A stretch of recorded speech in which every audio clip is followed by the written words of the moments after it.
Watch right now on the Front News Project. A meat grinder for Russians in Crimea, powerful explosions, enemy planes and helicopters burning. Exclusive footage. Putin goes all in. Russian fighter jets in the skies over Estonia and the Baltic Sea. The start of World War III. How will the alliance respond? And also, Ukrainian drones are obliterating the enemy's oil refineries. Robert Brody Magyar knows his job well. Blazing hot and fiery footage straight from the front lines. Watch right now.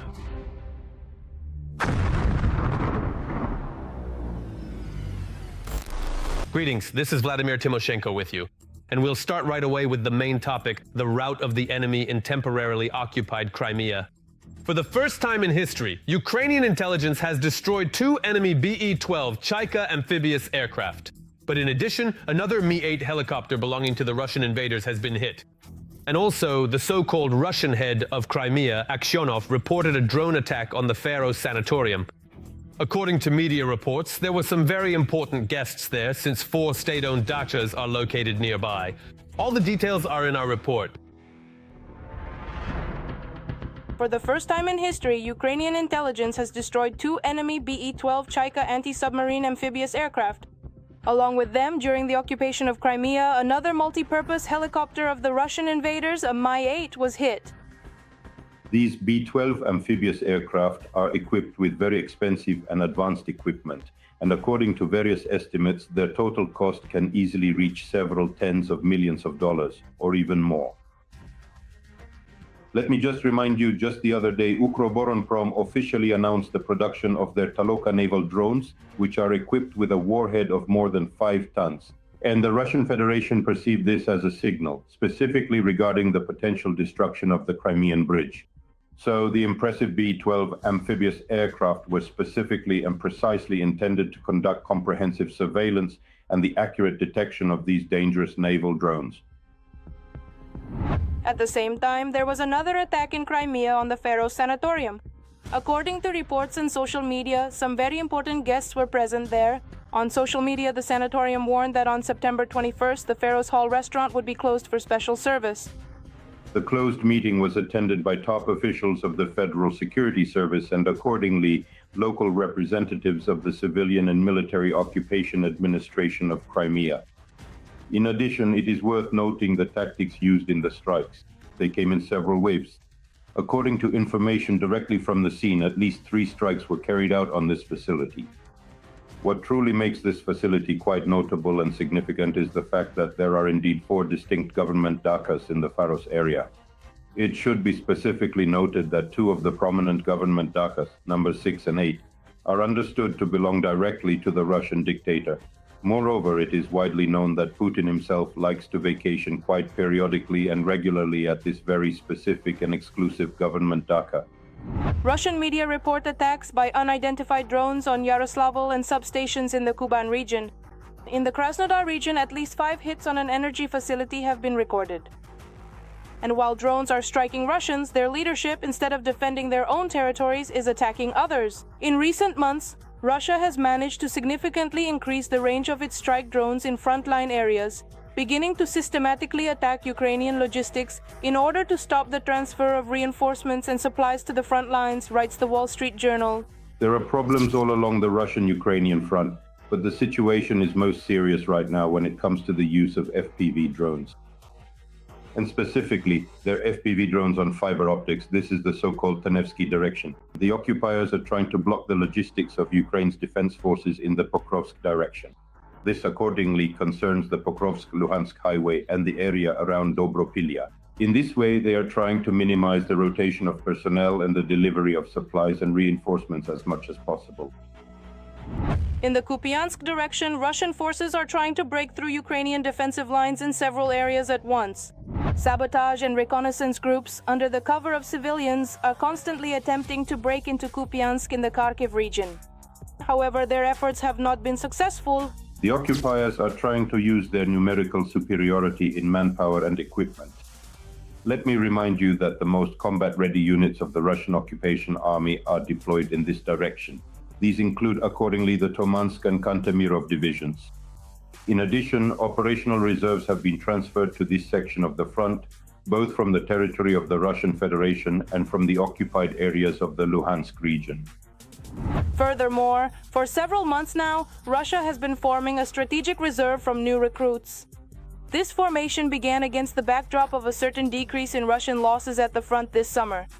When Moscow managed to recruit more Russians each month than were being killed on the battlefield in Ukraine, the Institute for the Study of War is convinced that this fact indicates that the Kremlin does not plan to end the war. On the contrary, it may be preparing to fight NATO.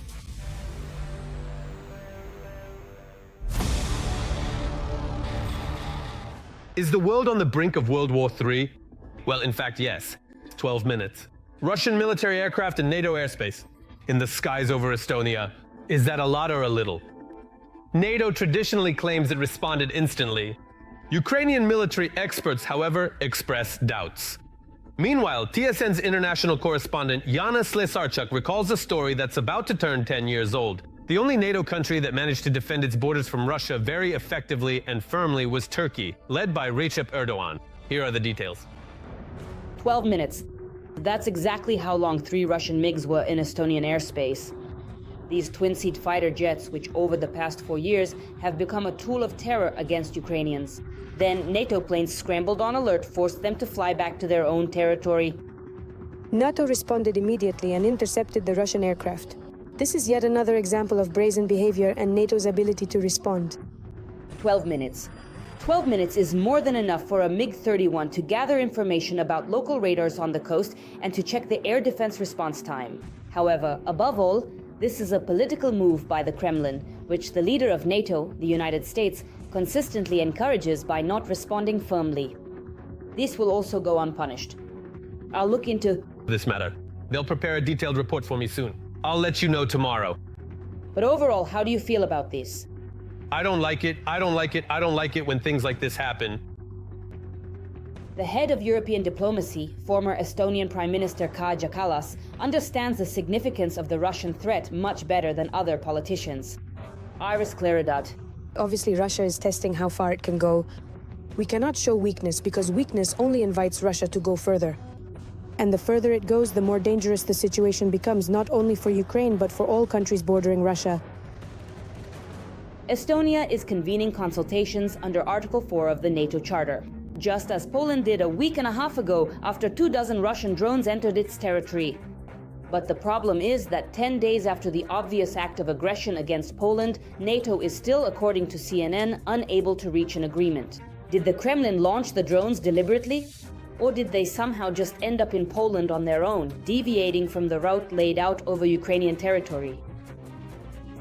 This happened after the attacks on Poland. This is a systemic test for NATO. That is why we are asking our partners to show unity among the alliance states when we discuss how to strengthen the Baltic state and the eastern flank, because it is clear that Putin is moving to a new level of provocation, which requires an adequate response. The only NATO country that once responded adequately to a violation of its border by Russian fighter jets was Turkey. In the fall of 2015, after repeatedly warning the pilot to immediately change course, a Turkish fighter jet shot down a Russian Su-24. Today's losses are connected to the blow that was dealt to us from behind. As far as we know, the Turkish side appealed to its NATO partners as if we had shot down a Turkish plane, not the other way around. One of the 2 Russian pilots who ejected from the downed fighter jet did not survive. On that same day, Syrian rebels fighting against the Assad regime openly spoke about this on camera. It was precisely to bomb them in the region that the Russian Su was flying there. The Russian plane dropped a bomb on us before entering Turkish airspace, where it was shot down. Our fighters opened fire on the pilots as they were landing. The Turkish government expressed its position on the incident at the same time as the Kremlin dictator. We want the international community to know we are ready to make any sacrifice if it concerns the security of our borders and the lives of our citizens. It is our international right and national duty to take appropriate measures against anyone who violates our state border, whether on land or in the air. There was no point of no return, as the Russians claimed.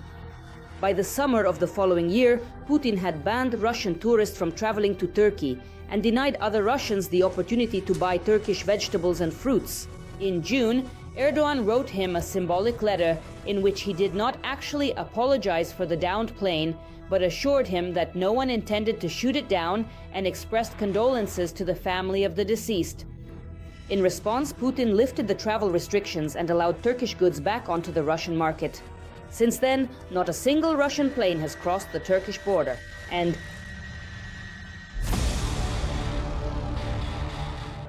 now, an analysis of the current situation on the Novopavlovsk front. The bloody rampage of the enemy army continues here as well. On the Novopavlovsk front, the Ukrainian unit repelled 13 attacks in the areas of the settlements of Filia, Zeleny Gai, Podubnaya, Malivka, Yanvarskaya, Kamyshevaha, Voronoi, Novonikolayevka, and Zaporozhye. 2 combat engagements are still ongoing. This week, the city of Orakov in the Zaporizhzhia region was supposed to celebrate its 250th anniversary, but in the context of a full-scale war, City Day is just another day of survival. The enemy attacks Orakov almost every day, using virtually their entire range of drones, from reconnaissance Orlans to strike Lancets and FPVs. All the details are in the report by TSN correspondent Ruslan Hermalyuk. On the bank of the Konka River lie kayaks and canoes abandoned in haste. Ever since the war began, this canoe has been lying here on this pier, just as it was left, waiting for better times when children will return and be able to paddle down the river again. Life here came to a halt in an instant. Children's sports clothes left behind, certificates, posters, and victory pennants still hanging on the walls. Svetlana, whom we met in the city, used to bring her son to this sports school. There were children, my nephew went, my niece went, my son went for a bit, but not for long. So the children were involved in activities. The boats, which were just about to be launched for training, have remained stranded on land for years now. The roof is pierced, the walls are slashed, the kayaks are riddled with holes, and the echo of the explosion still lingers in the city. Bombed but unbreakable, Orakov endures. It's hard to believe, but right here there used to be a children's and youth sports school for rowing. And not just any school, but one that trains specialists for the Olympic Reserve. Young athletes trained here. This was the future of our sporting Ukraine. The war came to Orakov very quickly, so there was no time to evacuate the school. And these priceless examples, kayaks and canoes, still remain here in the city under shelling, like us, witnesses to the former greatness of our Ukrainian rowing sport. Children's laughter hasn't been heard on the pier for a long time now. The young athletes of the Olympic Reserve who once trained here have scattered across the world with their parents, leaving their dreams of big-time sports on this bank of the Konka, near the ruined sports school. Attack drones fly over here every half hour. Their goal, as far as we understand, is not so much to disrupt military logistics as it is simply to terrorize the civilian population, to scare people into leaving Orakov so that they don't help the armed forces. But just a few days ago, a drone landed on the roof of a minibus. Fortunately, it didn't explode and no one was hurt. Earlier, a drone chased a minibus where there are no anti-drone nets and it caught it. The vehicle was damaged and the driver is in intensive care. So we can see that today the Russians are increasingly using terror tactics against the civilian population. Orakov is in ruins. All the apartment buildings have been destroyed by aerial bombs and shells. Private houses are being hit by loitering kamikaze drones. Danger lurks from the sky for local residents every minute. We listen very carefully. As they say, we listen to the sky. As soon as we hear something buzzing somewhere, we immediately hide under a tree or wherever we can. Otherwise, we plant gardens, survive, and receive humanitarian aid. Svetlana, while it's raining outside, which interferes with the drones, went out to get some milk. She lives with her elderly parents. Because of them, she remains on the front line in her city. My parents are old, and first of all, they don't want to leave. There are a lot of dogs. We feed them, and cats, we feed them too. And besides, there's nothing to live for. There are still elderly people remaining in Orakovo. All civilian infrastructure in the city has been destroyed. There's a constant hum of enemy drones in the air. Well, we hide in the basement. This is Gina, he's 49. He lives in the city with his brother. He rarely goes outside, pulls a cart, looking for something to heat the stove with. Firewood? Yes, firewood. Gina's silhouette with the cart is swallowed up by fog and rain. Only this dog remains outside, who heard human voices and came out of hiding. He keeps looking at the silhouette, as if searching for his owner who left him alone in this city.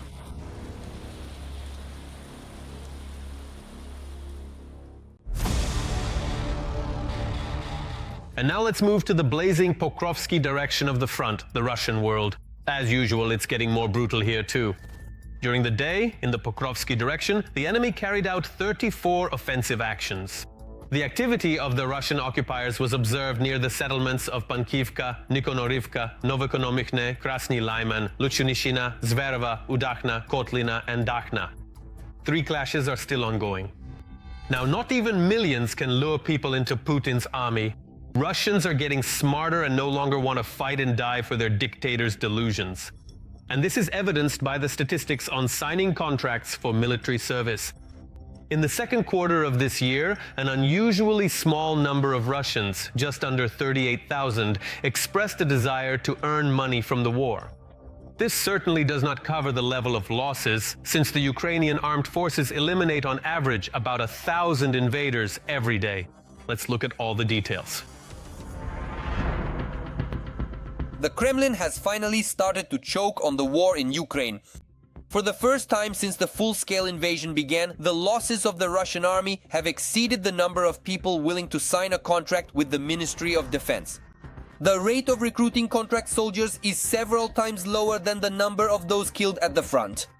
The Ukrainian Center for Countering Disinformation assures this. The situation across the border is turning extremely negative for Putin. In the second quarter of 2025, only 37,900 people signed a contract with the Russian Ministry of Defense. This is the lowest number in the past 2 years and 2.5 times less than during the same period last year. Andriy Kovalenko is the head of the Ukrainian Center for Countering Disinformation. Russia also no longer has enough contract soldiers to even cover its losses at the front. The Ukrainian Center for Countering Disinformation emphasizes that in recent months, the average number of deaths and injuries in the Russian army has been over 1,000 people per day. At the same time, according to the General Staff, Russia's losses in this war have already exceeded 1,100,000 soldiers. There are already not always enough contract soldiers to cover the Russian army's weekly irrecoverable losses. Andriy Kovalenko is the head of the Ukrainian Center for Countering Disinformation. It seems there are fewer and fewer fools willing to join Putin's army. Even the most die-hard Z patriots understand perfectly well that the road leads only one way. In most Russian cities, cemeteries are overflowing with fresh graves of occupiers who perished in Ukraine. There's nowhere left to bury the Cargo 200. There is a catastrophic shortage of places for the coffins coming back from the front. See, these are the cemetery gates. People are still being buried outside the cemetery gates. They've started some kind of logging here, and everything here is just as it was before. But they also keep burying people in this ravine, right on loose soil, and below there's groundwater. After seeing all this, no one wants to sign a contract with the Russian Ministry of Defense. Even the millions of rubles, huge sums by the standards of rural Russia, offered for joining the occupiers' army no longer work. In the 4th year of the war, no one is rushing to line up at Russian military recruitment offices anymore. As a result, instead of the best, the Russian army is now taking the best of the worst.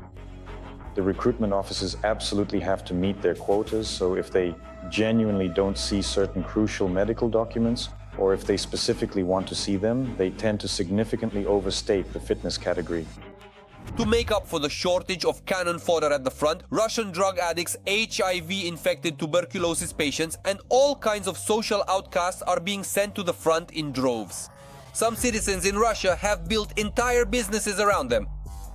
According to the publication People of Baikal in the Irkutsk region, they have started paying 40,000 rubles for recruiting someone to the war. As a local resident in the administration of Ussolye-Sibirskoye said, you can receive the money if you convince a citizen who is hesitant, if you help them make up their mind. It is not necessary to come to the military enlistment office with the volunteer, but then a local administration employee gets involved. It is enough that, when signing the contract, the future soldier writes 2 statements and indicates who convinced him to come. Within 7 days, this social payment as a volunteer will be credited to his account. However, Russian recruiters complain that it's hard to persuade anyone to sign a contract with just words at the military enlistment offices. Especially when, at the entrance, you are met by dozens or even hundreds of already wounded soldiers begging the state for the assistance promised by Putin for their injuries. What they say on TV about helping the wounded, about helping in general, no one actually does it. You just go from one corridor to another, knocking on different doors, and it's all useless. All of this completely kills any desire among Russians and those at the front. As a result, military commissars have to resort to using force, intimidation, and threats against potential recruits. Very often, unfortunately, significant force is frequently used during the conscription of young draftees here in this region, but even under the threat of prison or torture, which has recently become a common practice in Russian military enlistment offices, it is becoming harder and harder to break people and force them to sign a contract with the army. Analysts say that soon Putin's army will simply choke. With each passing day, it is becoming harder for the Kremlin to make up for losses at the front. As a result, on some fronts, the enemy has practically left their flanks exposed. Experts say that this is exactly what the Ukrainian armed forces may take advantage of in the near future. Meanwhile, the military has already announced a major counteroffensive by the Ukrainian armed forces.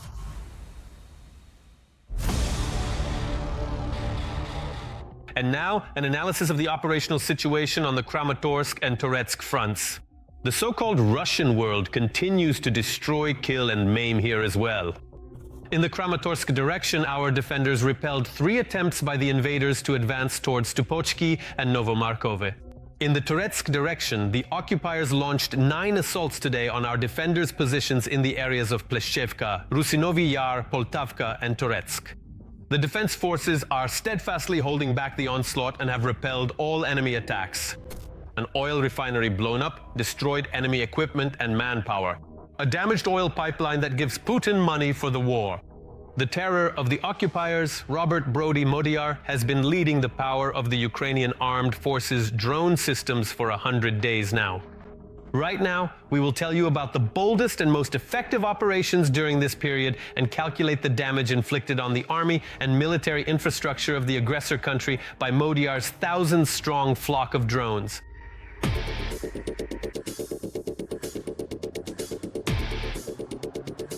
Almost 77,000 Russian targets have been hit.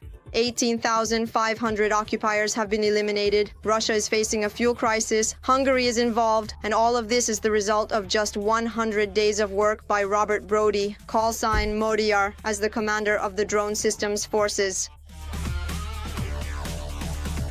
All the efforts of the SBS Group Command are focused on building up the capabilities of the SBS branch of the military, which had been effectively squandered over the previous year. Regardless of the reasons, it's simply a fact. SBS is becoming a force that directly impacts the front line. Russian oil refineries have felt this impact especially acutely.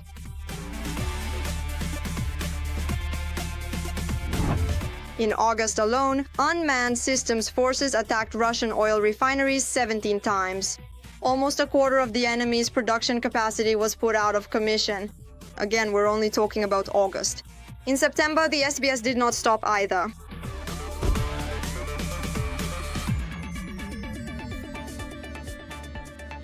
As a result, the Russian Federation is facing a fuel crisis. There is no gasoline at many gas stations, both in Russia and in the temporarily occupied territories. Gasoline prices have been significantly jacked up 2 or even 3 times recently, so there's absolutely no feasible way to get around. To attempt to travel with that kind of exorbitant money would just be severely harming ourselves and our financial well-being, so consequently we simply can't leave at this present moment. Online, the strikes by unmanned systems forces are already being called Modiar's sanctions. The latest strikes have affected not only Russia, but also the Kremlin's loyal servants, particularly Hungary, because friendship with Russia is a bad idea.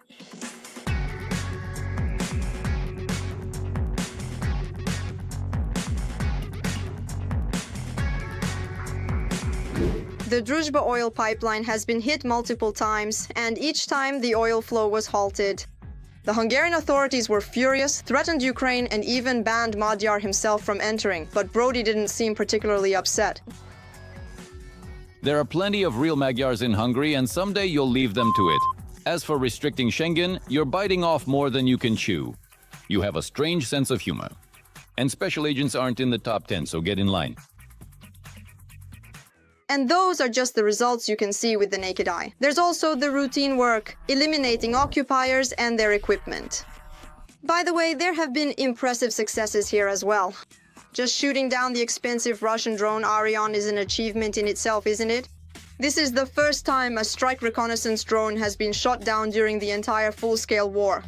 The cost of this drone exceeds $5 million.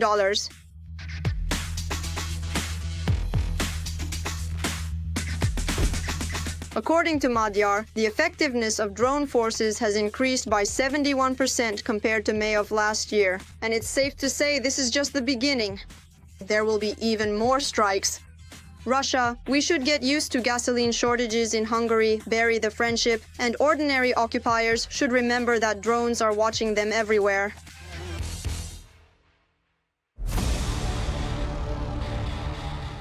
And now it's time to analyze the situation on the Lyman front. The enemy army is, once again, acting true to form.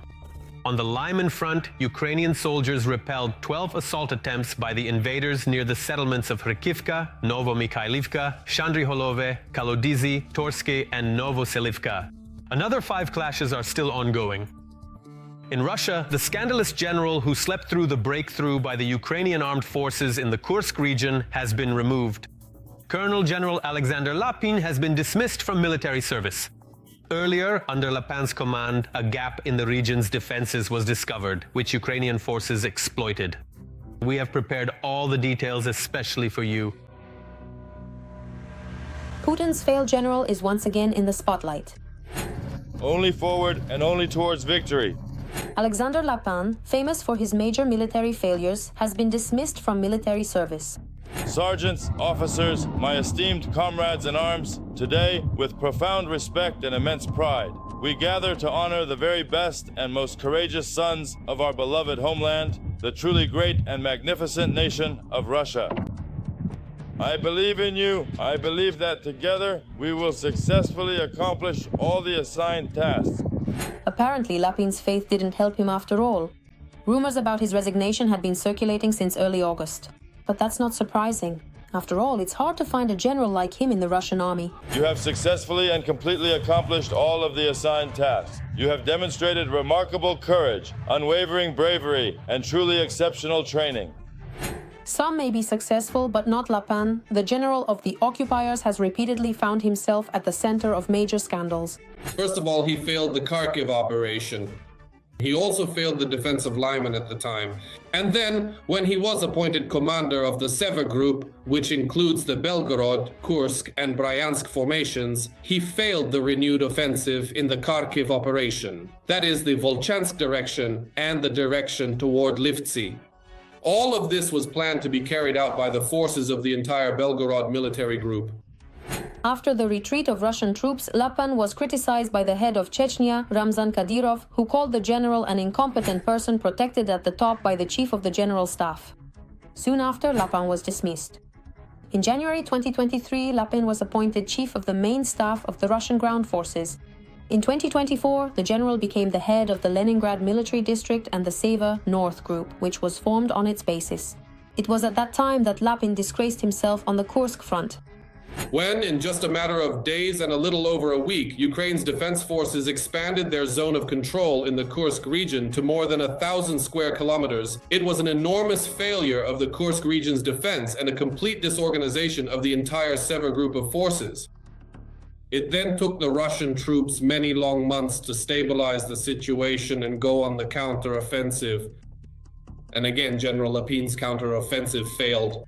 His group carried it, suffered such heavy losses that they even had to turn to North Korea for help. That is a humiliating request. Lapin tried to correct the situation. He wanted to impress the leadership with Operation Pipe, in which Russian military personnel tried to get closer to the gas pipeline.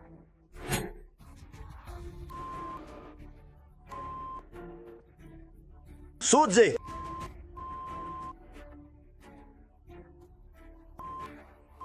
Are they blocking the traffic or what happened? Henna, what do you say, bro?